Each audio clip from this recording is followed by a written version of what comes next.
affiliates.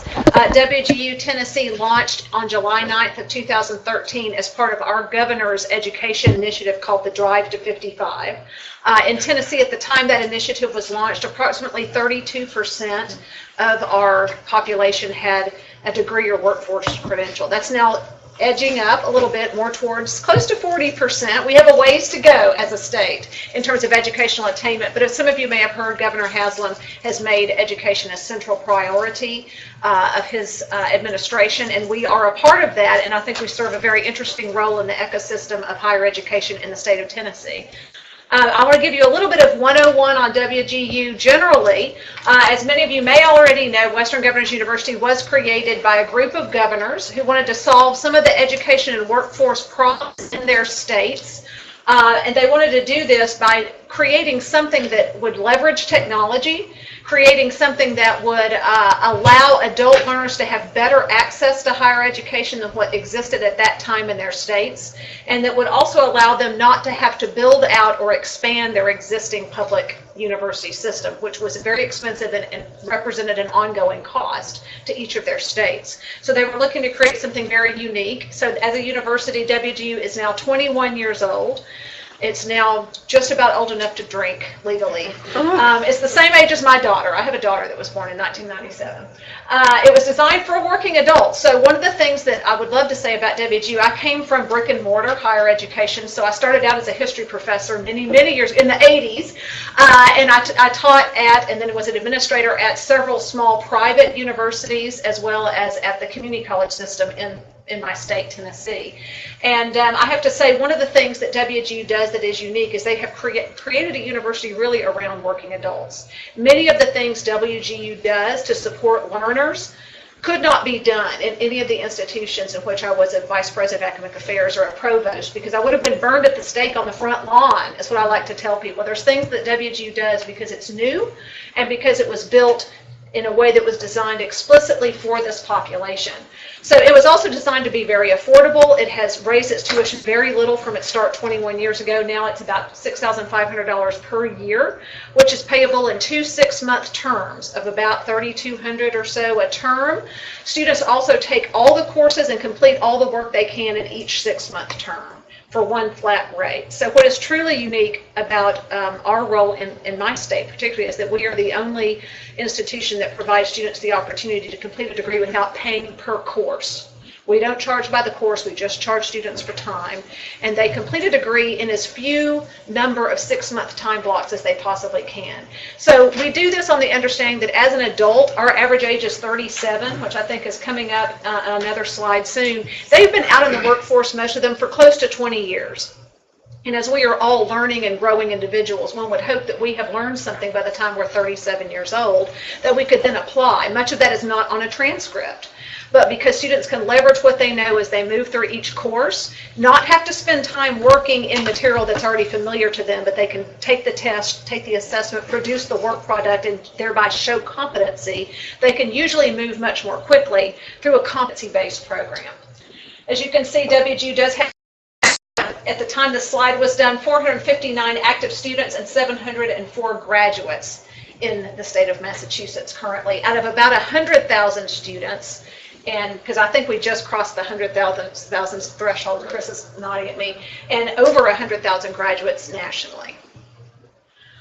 There are 4 fields you can study at WGU. So again, being created by governors, very workforce oriented. So my degrees are in history. WGU does not offer degrees in history. Largely that's because the existing universities in those governor states already produce plenty of history graduates to meet the needs of those of what their employers asked for in the state. So at the time of our founding, we were created with 4 colleges: Teachers College, Health Professions, which includes nursing, Information Technology, and Business. And those have been the 4 colleges from the beginning and continue to be the 4 areas because they are very workforce oriented. They are also areas of study in which there are many people out in the workforce currently who are working in these roles that are either undereducated, or to move up to the next level in their career they need to attain a higher level of education. The WGU Student Profile, as I mentioned, quite different. The average age is 37. Our average age in Tennessee is also somewhere between 37 and 38, so we mirror national. Our average graduate at our commencement last year was 40. And that was the same age, actually, for undergraduates as it was for graduate, 40. But they ranged from about mid-20s up into, I think, 68 was my oldest graduate last year. And so, yes, a very broad spectrum. But again, people who are not just coming out of high school, largely. People who have been out in the workforce. Many of them already have transcripts from other institutions. I think the average number of transcripts that someone coming into WGU brings with them is 4 or 5. And so that is very common, that there have been many attempts at higher education. In some cases, there might have been an associate degree attained somewhere in there, but there have been many in and out kind of pattern behavior of our students that we typically have. So 73% of our students nationally work full-time. The rest, most of them work part-time. So our students are working adults. They are having to balance work and school. Since they are 37, as you can imagine, a significant proportion of our students are parents who still have children at home, which creates a huge logistical barrier anytime they have to deal with going to a physical campus. So our program, again, is designed to really eliminate that barrier. In many cases, as I speak to students around our state in Tennessee who are in school, they were not choosing between, well, do I go to WGU Tennessee or do I go to my local university? They had given up going to their local university years ago because they just couldn't do the logistics. They couldn't arrange childcare. They had a job maybe that forces them to work evenings and weekends on occasion, and even doing a one-night-a-week program or a hybrid program was not what they could do. So they faced really two choices at this point, which is either to engage with WGU Tennessee, which is online and flexible and really meets them where they are, or they can defer higher education till after their kids are grown, or till after their job situation changes, or until after something in their life happens that changes. So that it really is, in our case, I think, a case of students who either don't do education at all or they do WGU. That's certainly what I hear from my students around Tennessee. 71% of our students you could consider underserved, and therefore they are an at-risk population by a number of ways we measure that. They have at least one, and many of them have several of any of these following things. They're first generation, they're low income, rural, ethnic minority, or in many cases, several of those things all at once. So I represent one of 8 state affiliates. WGU Ohio, the newest affiliate, just launched last week, and so we have 8. We were the 5th in Tennessee, and so what I have before you here is just an idea of what that growth pattern has looked like in states that has created a state-based affiliate. I'm in the middle, so my affiliate launched in 2013. At the time of this slide, this is December numbers, so these numbers are actually lower than what it is right now. So at the time that this number was pulled at the end of the calendar year last year, we had over 2,500 graduates. We have a little over 2,900 graduates now and are closing in on 3,000. That's really important to us because one of the reasons WGU was brought to our state 5 years ago was the governor wanted a way to reach adults and quickly and to start generating graduates quickly. And this was a great way to do it. So we had, a few hundred graduates our first couple of years. Now we're up to doing about 1,000 graduates a year. And as we grow, that number will grow and become a critical part of the governor's overall goals for education. So Indiana was the first affiliate, launched in 2010. And North Carolina was launched in 2017, and then Ohio just last week. So in all cases, all of us that are in state-based affiliates are sensitive not just to the overall mission of WGU as a national university and the things that we try to do nationally, but we're also sensitive to what our states are doing. So the 8 of us who are chancellors in our states are kind of the public face of the university in our state. We attend the higher education commissions. We attend, any workforce group that's looking to increase workforce, say in IT, for example. That's a big one for my state, especially in the Nashville area. For healthcare and nurses, those initiatives are very important. We become the face of WGU for those initiatives. We provide all sorts of opportunities for students, alumni, and faculty to get together and physically actually get to know each other, which is something that you have to have a presence to do. So that presence becomes important to us. Since we have launched in 2013 in Tennessee, we have signed about 50 partnerships with businesses. The largest of ours is Hospital Corporation of America, or HCA, which is headquartered in my state, and so we have an agreement with them, but we have about 50 all in all, ranging from very large employers with hundreds of thousands of employees down to small employers that may just have a few thousand employees. And in all those cases, what they want from us is a physical presence. I have field reps that go and they will talk to their employees at a benefits table. They will go attend a fair. We will go in and speak with them at a lunch and learn. We do all kinds of things that we can do because we're on the ground, because we're physically present. We can be in the room. We can be there in person when there's an event happening that is about higher education or that an employer wants to bring us in to help them solve a particular problem. It's very beneficial, I think, at the hospital level when you have hospitals that are trying to attain magnet status that want to talk to us about how can we help upskill our nursing workforce so that we can reach this percentage. So that's a lot of what we do in the States is we actually work with employers. I also work very closely with our 13 community colleges in the state. We sign partnerships with all 13 of those my first year because we don't have one centralized systems like some states do. All of our community colleges are different. So we went around to each one and we work with them. And we go in sometimes and talk to a classroom. I'll send a rep in to go talk to a class of nursing students that's about to complete an AAS in nursing about what their next step should be. Because in most cases, those nurses can get a job right away, but their employer is going to tell them, you've got 3 years to finish your BSN. And so we go in and talk to classrooms sometimes, and we do other things that community colleges ask us to do to help them meet their goals. So it's a lot of fun being a state chancellor. So again, we're designed for working adults. All of our programs are delivered online. That's really important for adult learners today. We are competency-based, as I mentioned, so that means we hold learning constant. All of our students who complete our degrees complete the same courses and take the same assessments and produce the same work products, regardless of where they live. But they do it depending on how much time they need, either quickly or more slowly, depending on do they already know this information, so to some degree people ask if we do PLA, and I say, well, every class we have in every program is PLA. As students come in, they usually take a pre-assessment, a diagnostic to see where they are, then they work on the gaps. They work with their faculty mentor to address those gaps in knowledge.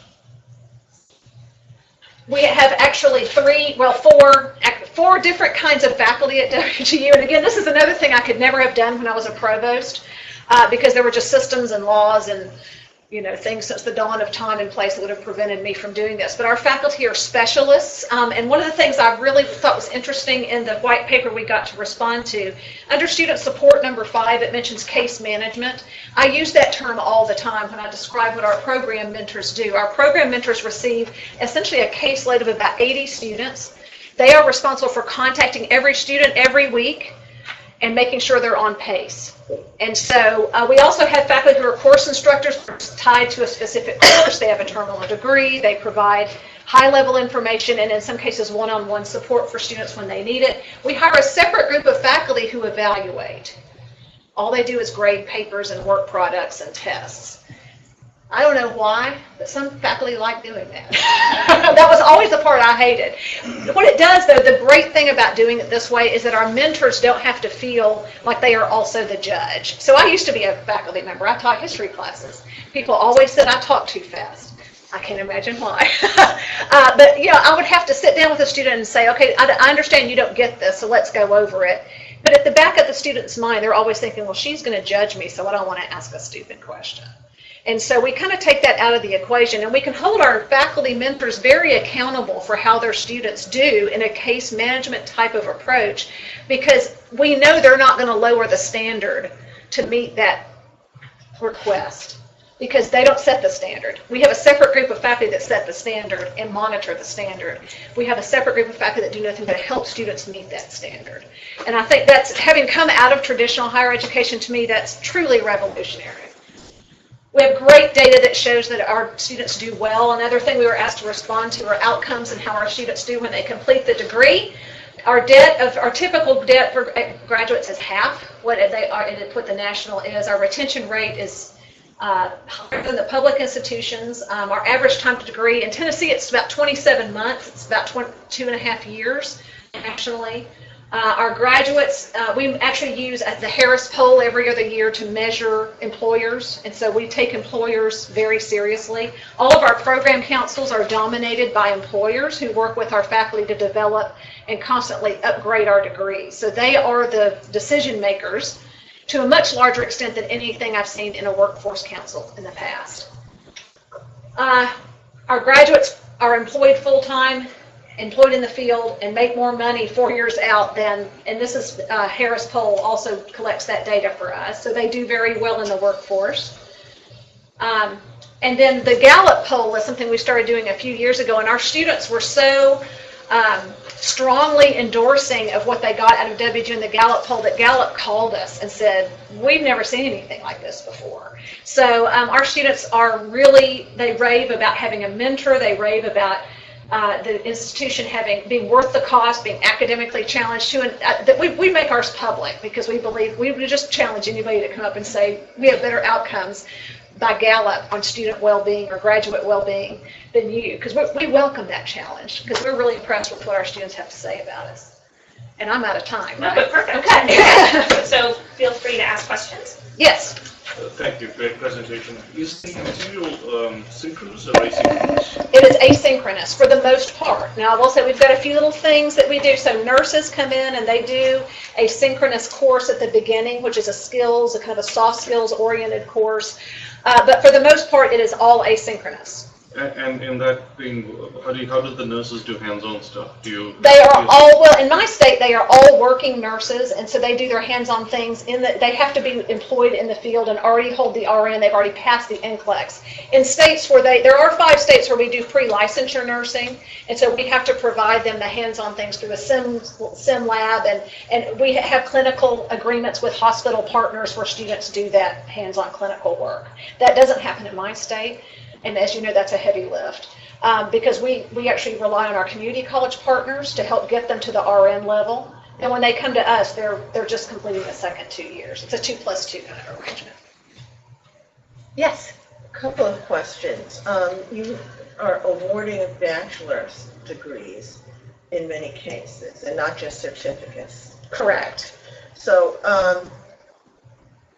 do students have to take essentially like a gen ed or a core? They do. So forth? Okay. They do. All of them do. So we're Northwest Commission accredited. So like all the regional accreditors, we have to show them that we have a general education core curriculum that makes sense. So we're a heavy transfer in institution, as you might have gathered. We offer only bachelor's and master's degrees, nothing below the master's and nothing below the bachelor's or above the master's. But our students come in with varying levels of credit that they may have received at the community college or at another 4-year college. So we evaluate that, and we do transfer in only on the undergraduate side whatever general education they've had, as well as anything in their pathway they've had that matches.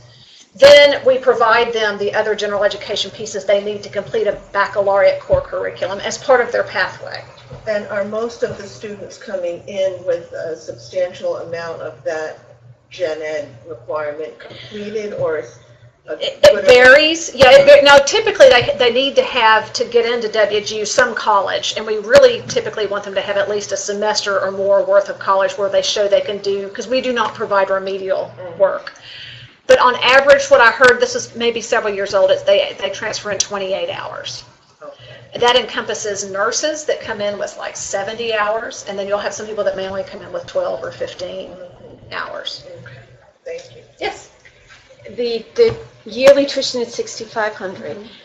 Are you a public university? We are not. We are a private. Non-profit 501c3 university. So do you get any other financial resources to support the cost associated? In other words, do you get if you're not a public institution, Right. You probably don't get a line item in the state budget. We do not. Right.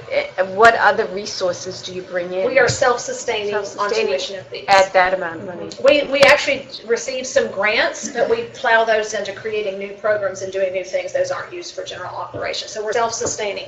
Keep in mind, we're working with a population where we don't have to build campuses and have physical campus upkeep. I don't have a football team. I don't have a band, although I love bands. But we don't do that because, again, we're working with students. I'm 37. I've got 2 kids at home. I don't have time for this. So by not doing that, and we also, because we are 100,000 students now, we provide all of their learning resources for $145 a term. And that includes e-textbooks and as many courses as they want to take. But we can do that, a lot of that, because we are. I was just going to say, in many states, our students are eligible for state need-based grants, and that varies from state to state. So that helps them pay their bills. Yes, it does. Correct. Yes, and that is true in my state as well. So about 600 of our 4,000 students, because of it's based on income, received a need-based grant this past year from Tennessee. So your faculty is just spread out all over Tennessee or all over the country? Well, they're all over the country, so in our state affiliates, they do pair up students within the state when they can. Yeah. Sometimes that depends upon availability, depending on the size of the program. But I do have about 130 faculty in Tennessee right now, and they live from Memphis to Mountain City. They're all over the state. They're work-from-home employees. But another thing that I think is great about WGU, they're all full-time employees. They all are benefited. They work 40 hours a week with our students. They're required to put a certain number of their hours and evenings and weekends. I could never have done that in the past. And so they have to be available to our students evenings and weekends, and they're 40 hours a week, 12 months a year. So they don't take summers off. They don't take a month off. They work what I call administrator hours, which means they accrue sick leave, they accrue vacation time. But other than that, they're available to our students 40 hours a week, and it's wonderful for our students. Yes. How do you do faculty development? How do you actually keep the faculty on the cutting edge in a fast-paced world? Right.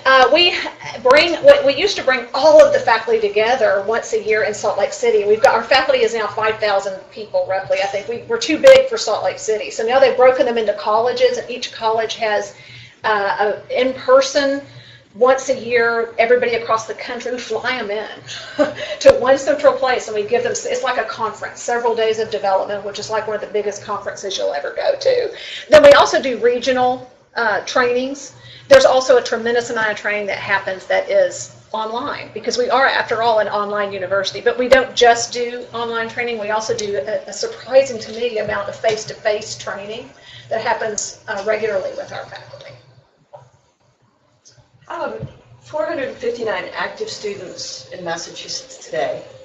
How does that work?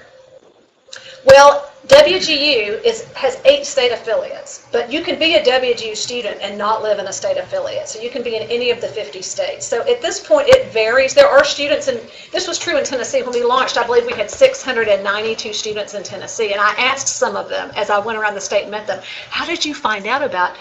And I had one guy that said, well, I Googled cheap degree. Or, I just Googled you. I found, or maybe they said, I work with somebody, and her mother-in-law had gone to WGU to get her teacher license, and she raved about how great it was. So people had found out just, or maybe, now this was before we started running national cable commercials. Now I have a lot of people who say, I saw your OWL commercial. So have you guys seen that? So I'm in Massachusetts. Yes. I can... Yes. You can enroll today. Why, and what could I not do compared to if I was enrolling in a state university? I mean, I know it's online, I know it's company based, like a UMass or why wouldn't I? Well, any scholarship, state-based money, you State-based wouldn't get financial access aid, I to. couldn't have access to. Right. I think the question, just an example, the nursing question, Right. it would need to be approved by our Board of Registration of Nursing here if it Right. were an In order entry degree, for but by me- doing the RN, you don't have that necessity. Well, in Tennessee, we actually have to have our program approved by our state board, even when it's not an RN. So part of our launch was WGU invested in coming into my state and taking our programs all the way through that approval process with the state board. But I don't think a nurse could take your program and receive that credential here in Massachusetts. I think that's one of the barriers Okay. that you would be facing. Some states are different. It would be a barrier, but it is a barrier that we work through in states if we have sufficient population of interest. Yep. But the state affiliate is really, I don't want to minimize it, but it's mostly a marketing tool, right, in that state to develop partnerships and relationships in order to build the student, proactively build the student population, as opposed to here where it's a passive thing. I mean, they may see advertisements on television or something like that, but Right. it's basically just those 459 students, just, you didn't seek them out, they sought you. Is that Right. kind of the way? Well, to and look at it? yes, we do a lot of work in earned media. We do a lot of work in government relations, as you might imagine. We do, but we really are that external face. The programs are the same. Right. So, and that's really advantageous because today's working adults are very mobile. So we've had a number of students who I know that come to our events and they're connected to us, and maybe their job moves them to Florida. I wonder if you They get talk to- about the political challenge of establishing these state affiliates. So presumably when you come into the states, there are other locally based institutions, many of which are offering online programs that may feel like this is encroaching on their Yes. territory. Now you've got a market niche that is probably different than most of theirs, so they aren't necessarily directly competitive, but they overlap for sure. Yes. How does that play out? How easy, hard, what's Right. necessary to make it possible for you to succeed in a local market? I think what's made us successful, first of all, is we did have a state legislature and a governor who have been very publicly supportive of us as a state affiliate and have said very publicly, this institution is part of our Drive to 55. We're going to recognize this institution as a legitimate part of our educational infrastructure. So having that face of the governor and the state legislature behind us was very important. But I think also the work that we've done on the ground, we're kind of the ground game, I guess, for what is largely an online university, but we're the people on the ground. And those relationships often have to be done in a face-to-face environment. So a lot of our work with employers has had to happen through face-to-face meetings. And the fact that we're there and they know they can call on us anytime to come in, or we can come talk to their leadership team, or we can, if they have a question or run into a problem, they can pick up the phone and call me and they know I'm going to be right there. I think that engenders a level of trust in the university that wouldn't have existed prior to starting us as a state affiliate. And how do the local public institutions respond? Well, I will say our community colleges, we have a great relationship with them, but there is absolutely no competition. They don't offer anything above the associate degree. Four-year schools have varying relations with us depending on how much they perceive us as eating into their market share, and that varies really not even school by school, person by person. And so we try hard to be a good player, a good team player, to say, look, we're all in this together.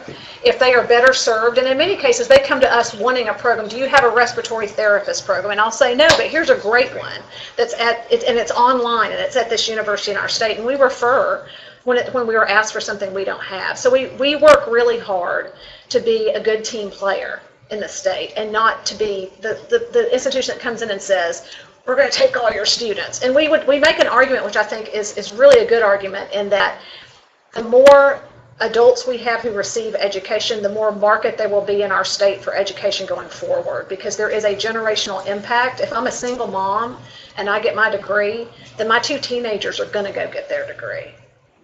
That has more impact on the next generation's educational attainment than anything else you do, is educational attainment of the parent.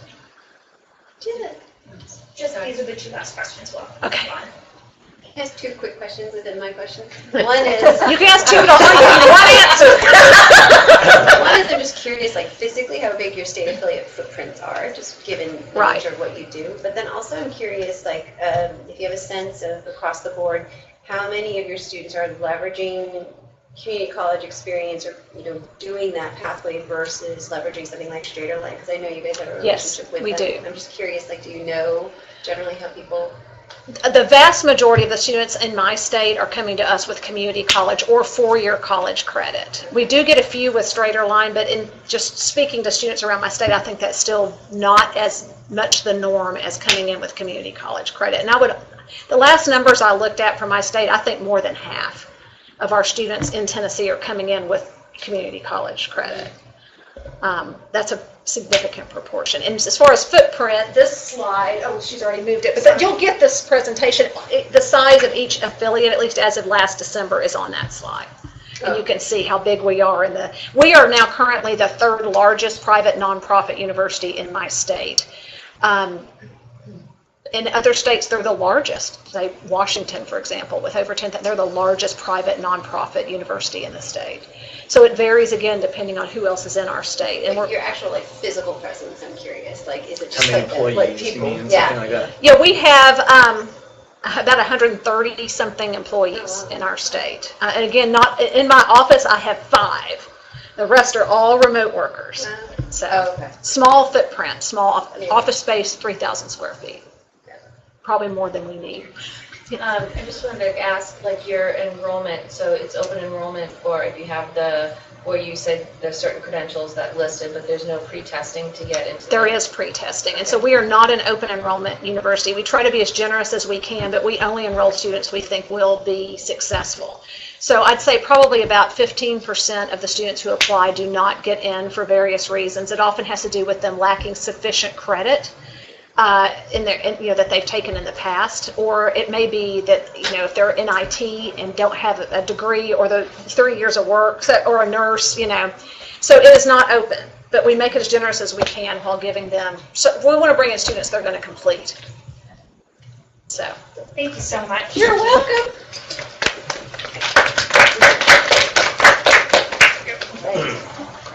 Good afternoon, I'm Michelle Carroll. I am the Director of Employment at Duet, and I am here with our President, Mike Larson. Thank you for having us.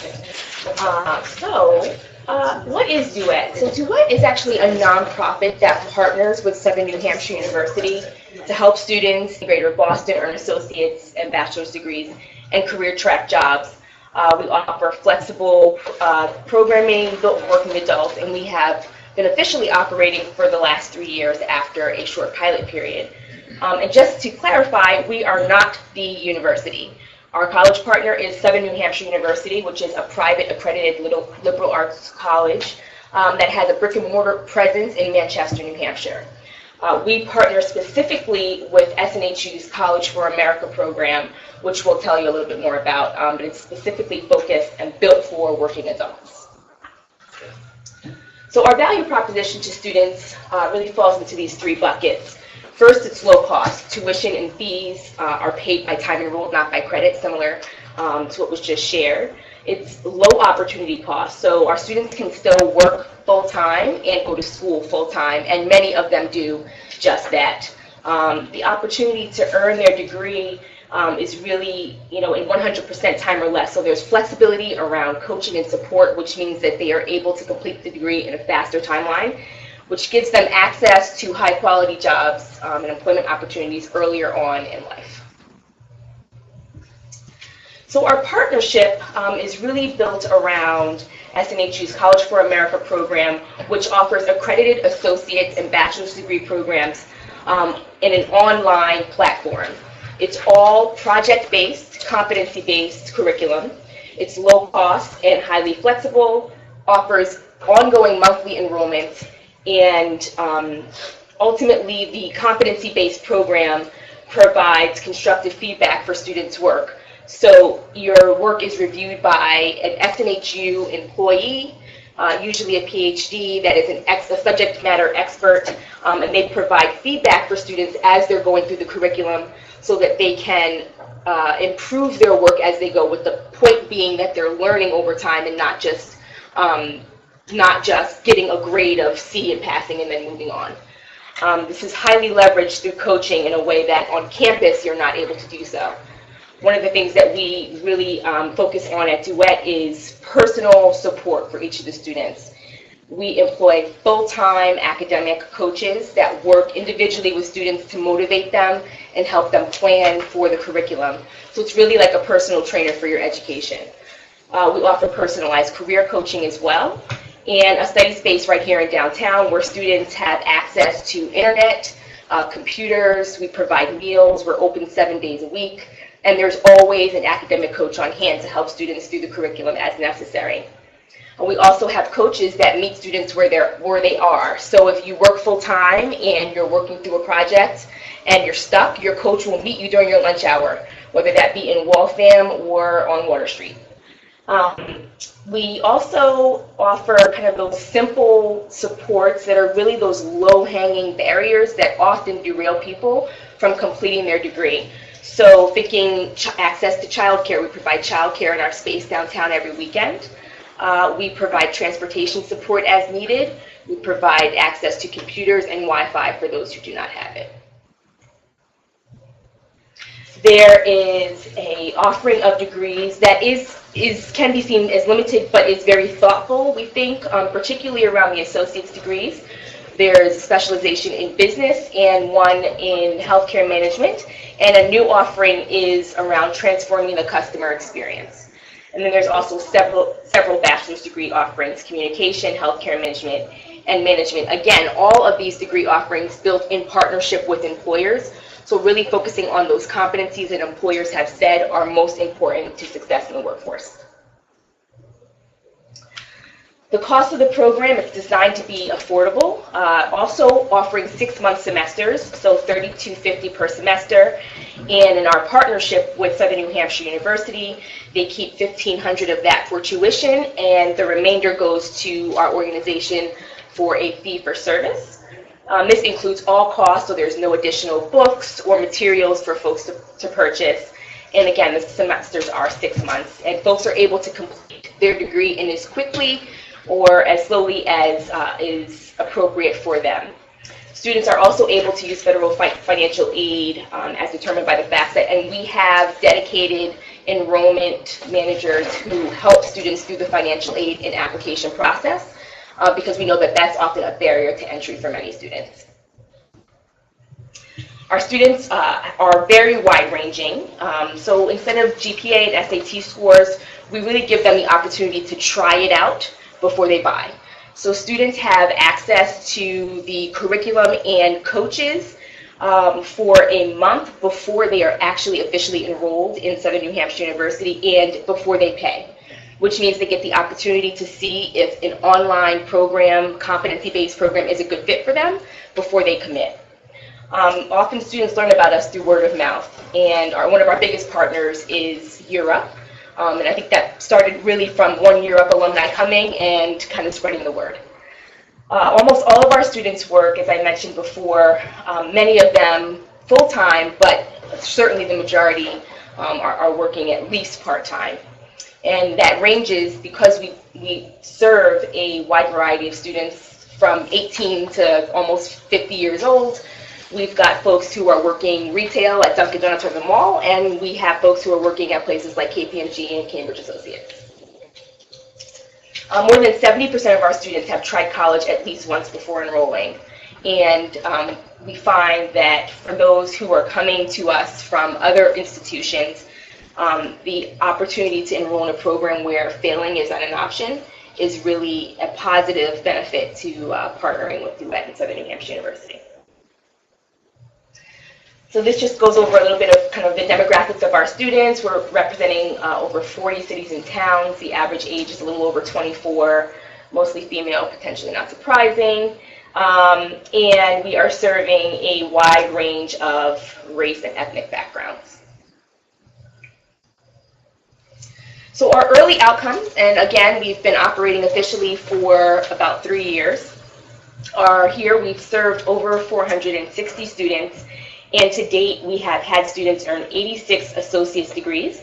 The overwhelming majority of those in under 2 years, with the average time to completion of 17 months. We've had 4 students earn BAs, and we're currently serving 250 students, 34 of those enrolled in the bachelor's degree program. 131 are not currently enrolled, but the real beauty of the program is that folks are able to drift in and out as their needs require. So when you enroll in our program, should you find after 6 months that you have a life change or a job change, or you've had a child or something else comes up in your life, you can pause and then come back when life gives you the opportunity to do so, but you haven't lost any of those credits. You pick back up right where you left off. And so that's really the magic of the competency-based, really truly flexible program. So this is one of our favorite charts to show because it really shows the flexibility of completing the degree through SNHU's CFA program. So this shows all of the graduates that have come through our program, and as you can see, you know, there's a line for every single student. No one's path is the same. So some folks complete very quickly up here, they'll get their associate's degree in 4 months, and others, it will take them the full 2 years, and either way is fine. So the career program is really focused, again, on meeting students where they are. Part of the work that we do is helping students kind of move along the career continuum. And so we focus on moving students from a job to a better job to a career track job, the ABCs kind of the job ladder. So it's really about working on building their resume and those transferable skills that will help them once they complete the degree. We provide them information, access, and advice in the context of finding and excelling in those jobs. And what we find is that the majority of our students, particularly those that are coming to us with less work experience, are not necessarily lacking skill, but they're lacking exposure. And so part of the work that we do is partner with employers to help understand what jobs are available, what are the skills that are truly required in order to succeed in those jobs, and then helping to coach students backwards so that they are prepared for those jobs once they graduate. We help them navigate and prepare for the often convoluted application process. Many employers require online assessments, personality tests, before they even get to an in-person interview. And so we find that that is a true barrier for many of our students. And part of the work that we do is sitting with students and helping them actually work through the process. If that means sitting with them and helping them complete the online assessment, then that's what we'll do. We then support them once they're on the job. So it isn't just about getting the job. They really have to keep it in order to be able to grow in their career. We support them when things are challenging. We also support them when things are good. And we've been continuing to support people for the first 6 months on the job. So our early career outcomes, our goals internally are that our associate's degree alums be making at least $36,000 a year, or our bachelor's degree alums be making at least $40,000 a year, or be enrolled in an advanced degree program. And so to date, we have 85 associate's degree alums, 32 are making over $36,000 a year, and 29 are enrolled in the bachelor's, with many more planning to enroll this fall as we just had a graduation in May. We have 79 students that we have helped earn jobs over the last almost 3 years. And after working with us, folks typically see a greater than $10,000 bump in their salary. So some of the work set out for us ahead is that we're hoping to serve 600 or so students by the year 2022. And are really considering opportunities to grow faster and larger if we can prove to ourselves that we'll do it right. Our most important thing is serving the students. So who do we serve as we grow? Do we stay in the Boston area? How do we separate ourselves from others in the marketplace? Those are some of the things that we're thinking about. Great, thank you. Questions? How was that good? No questions. Great. Yeah. I'm curious if you would know, with your statistics on the student success, with the ones that have completed, you said about 70% of the students come with college credit. Do you have a sense of, with the 30%, what is your success rate there? You divided up the data? We haven't, no. Okay. And so the students who come, so the way the Southern New Hampshire University College of America program works is you can actually bring in credit from 0 to 60. So all of our students who come, even though they come with college credit, most of them are starting at 0. But in terms of their experience and who's more likely to graduate.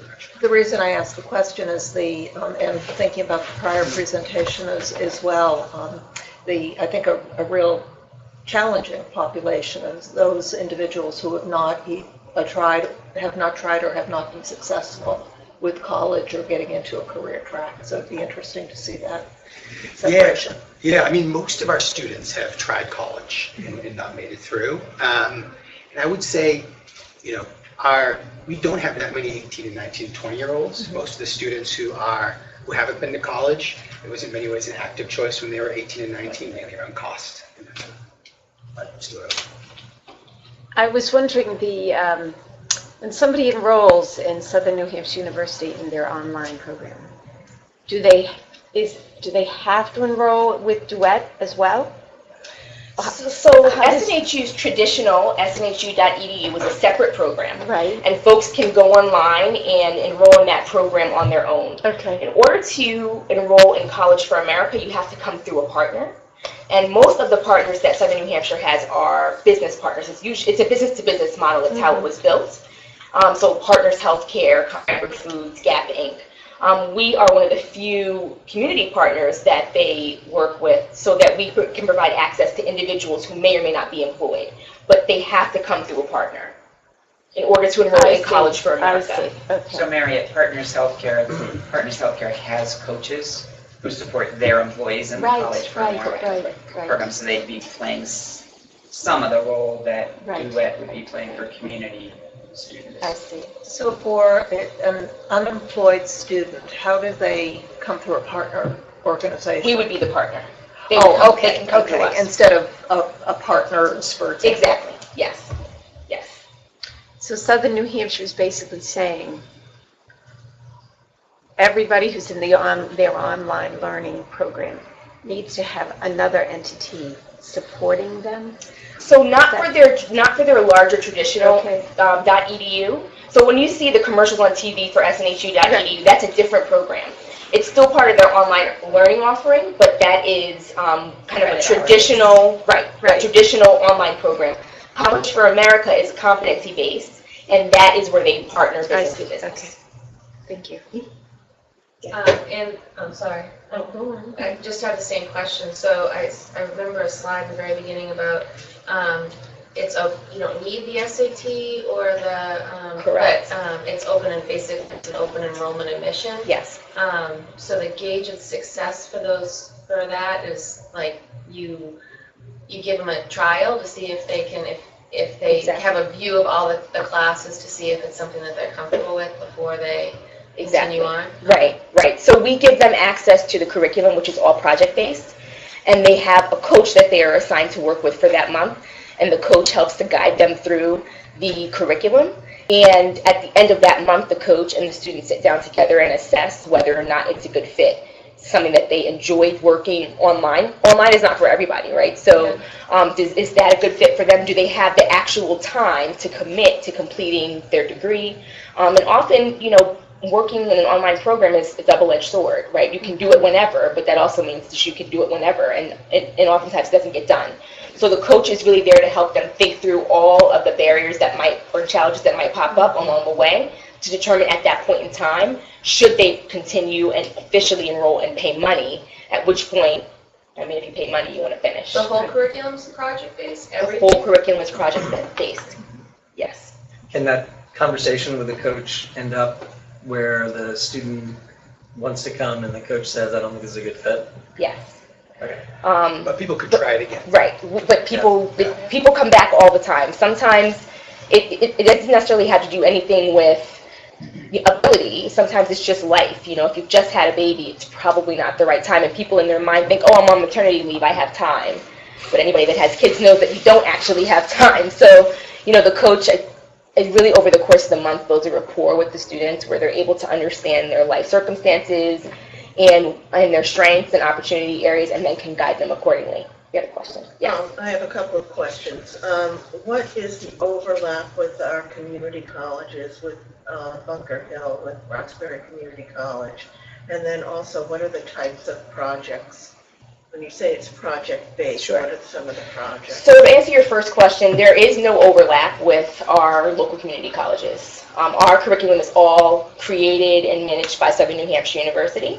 So the only similarity is that they also offer an associate's degree. But do you see students applying to both, or do you know that? I don't know that students apply to both, but we do have lots of students that come to us after having attempted to complete at RCC and Bunker Hill and many of the other community colleges. And so to answer your second question, can you repeat that? Types of projects. So all of the curriculum that is in the CFA platform is actually built off of the curriculum offered at the brick and mortar school up in Manchester. So if it's Accounting 101, what they've done is worked with subject matter experts to create projects based on the curriculum that's in the classroom. So the classes all map back, and as a matter of fact, when you get the transcript at the end of your degree term, it says Accounting 101, and then, you know, that's how you'll know that that's the class that you took. So if you went to transfer someplace else, for example, after your associate's degree, everything maps back to a traditional class. Okay, and then a final question. How many of the students, if any, when they receive their associate's degrees, transfer into SNHU for a bachelor's? The snhu.edu? Yeah. We have one who's about to, and then we've had 2 grads from the A who transfer into brick and mortar elsewhere. But it's mainly, since most of the students come to us because they've basically been unable to access that experience, it's sort of the people who continue out with us. As you think about going from 250 to 650 students, let's say you were going to go to 3,000 students, what would that take, assuming you could get the support model right? What are the barriers that would have to go away? Do you want to take that one? Sure. So I think so assuming we get the support model right, the Southern New Hampshire University curriculum can grow pretty quickly the way it's designed. I think the barriers for us, one, there's the barrier of just reaching students and convincing this is a potentially good fit for them. Since we're not affiliated with the company, it's hard to get the word out. It is also, there's a third piece there of, it is hard for us to differentiate ourselves in the marketplace. I think if you look at a lot of the advertisements for fellow community colleges, they say your advertisements are literally like flexible, low cost, built for working adults, start whenever you want, right? Even though the traditional experience is very different than ours. So I think it's how do we actually reach the people? We do think once students learn more and more about it, that'll help get the word out. But I think that's our biggest barrier, is actually finding that many students in a short enough time to enroll with us. Right. Any questions? Thank you. Thank you. Thank you.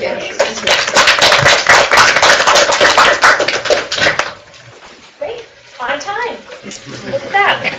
Thank you, everybody. Thank you. It's